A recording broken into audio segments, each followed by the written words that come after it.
తెలియజేస్తున్నాం.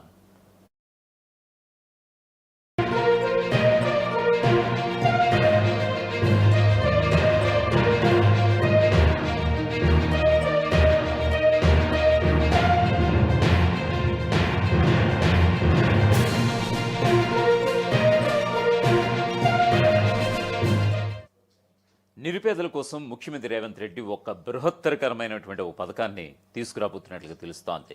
సో ఆధార్ కార్డుల మాదిరిగా ఈ యొక్క కార్డ్స్ నిరుపేదలకి, అంటే నిరుపేదలని గుర్తించి మొదటగా ఆ తర్వాత వాళ్ళకు ఒక ఐడి కార్డు కూడా ఇస్తుంది ప్రభుత్వం.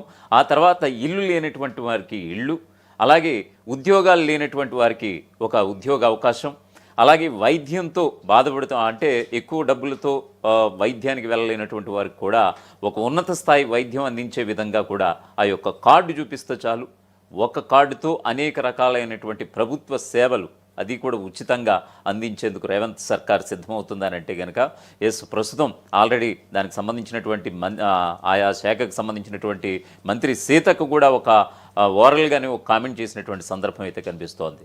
వాస్తవానికి ఆయన 2023 డిసెంబర్లో జరిగినప్పుడు ఈ ఎన్నికలు ఏదైతే వచ్చాయో ఆ ఎన్నికల తర్వాత గెలిచిన అనంతరం ముఖ్యమంత్రి హోదాలో ఉన్నటువంటి రేవంత్ రెడ్డి నిరుపేదలకి ఖచ్చితంగా సంక్షేమ ఫలాలు అందినప్పుడే తాను ముఖ్యమంత్రిగా చిరస్థాయిగా నిలిచిపోతాను అనేటువంటి ఒక వ్యాఖ్య అయితే చేశారు. దానికి సంబంధించి ఆయన ఇచ్చినటువంటి ఒక స్టేట్మెంట్స్ ఆధారంగానే మనం ప్రతి ఏడాది కనుక మనం చూసుకుంటే కనుక ఒక రేషన్ కార్డు కావచ్చు, రైతు భరోసా కావచ్చు, ఇందిరమ్మ ఇళ్ళు కావచ్చు, అలాగే మహిళలకి ఏదైతే 500 రూపాయలకే సిలిండర్ అని అంటున్నారో అది కూడా ఇంప్లిమెంట్ అయినటువంటి విధానం కావచ్చు, ఖచ్చితంగా పేదలకి లబ్ధి చేకూర్చే విధంగానే ముఖ్యమంత్రి రేవంత్ రెడ్డి అడుగులు ఆ దిశగా పడుతున్నాయనడంలో ఎలాంటి అతిశయోక్తి లేదు.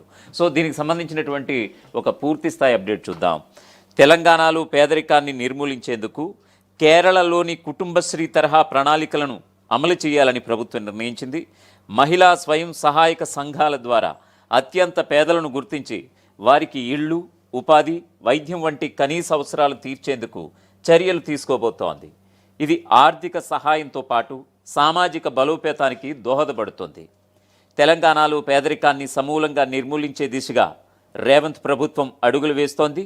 ఇందులో భాగంగా కేరళలో విజయవంతమైనటువంటి కుటుంబశ్రీ తరహా ప్రణాళికను రాష్ట్రంలో అమలు చేయాలని నిర్ణయించినట్లుగా పంచాయతీరాజ్ గ్రామీణ అభివృద్ధి శాఖ మంత్రి సీతక్క ప్రకటించారు.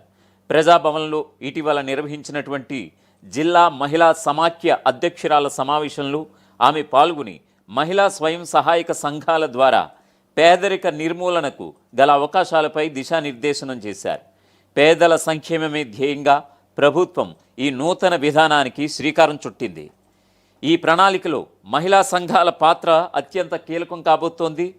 గ్రామాల్లోని ప్రతి పేద కుటుంబాన్ని గుర్తించేటువంటి బాధ్యతను మంత్రి ఈ యొక్క మహిళా సంఘాల గ్రూపులకి అప్పగించడం కూడా జరిగింది. గ్రామ స్థాయిలోనే అత్యంత పేదరికంలో మగ్గుతున్న వారిని గుర్తించి వారి కనీస అవసరాలను నివేదిస్తే ప్రభుత్వం వెంటనే స్పందిస్తుందని మంత్రి సీతక్క ప్రభుత్వం తరపున హామీ ఇచ్చారు. అటువంటి కుటుంబాలకు ప్రత్యేక గుర్తింపు కార్డులు మంజూరు చేయడంతో పాటు గూడు లేని వారికి ఇళ్ళు, నిరుద్యోగులకు ఉపాధి అవకాశాలు, అనారోగ్యంతో బాధపడే వారికి ఉన్నతమైనటువంటి వైద్య సంరక్షణ అందేలా కూడా ప్రభుత్వం చర్యలు తీసుకుంటుంది. ఇప్పటికే తెలంగాణ ప్రభుత్వం పలు ప్రతిష్టాత్మక సంక్షేమ కార్యక్రమాలతో పేదల కండగా నిలుస్తోంది. మహాలక్ష్మి పథకం ద్వారా మహిళలకు ఉచిత బస్సు ప్రయాణం, గృహజ్యోతి కింద 200 యూనిట్ల వరకు ఉచిత విద్యుత్, 500 రూపాయలకే గ్యాస్ సిలిండర్ వంటి పథకాలు సామాన్యుల ఆర్థిక భారాన్ని తగ్గిస్తున్నాయి. వీటితో పాటు ఇందిరమ్మ ఇళ్ల నిర్మాణం ద్వారా సొంత ఇంటి కలని నెరవేర్చేందుకు ప్రభుత్వం కృషి చేస్తోంది. ఇప్పుడు కేరళ తరహా పేదరిక నిర్మూలన ప్రణాళిక తోడైతే కనుక క్షేత్రస్థాయిలో ఉన్నటువంటి అత్యంత నిరుపేదలకు కూడా ప్రభుత్వ ఫలాలు అందుతాయని ముఖ్యమంత్రి రేవంత్ రెడ్డి ధీమా వ్యక్తం చేస్తున్నారు. ఈ మార్పు కేవలం ఆర్థిక సహాయానికి పరిమితం కాకుండా పేదరికంలో ఉన్నవారు ఆత్మగౌరవంతో బతికేలా వారిని సామాజికంగా బలోపేతం చేయడమే లక్ష్యంగా పెట్టుకున్నారు.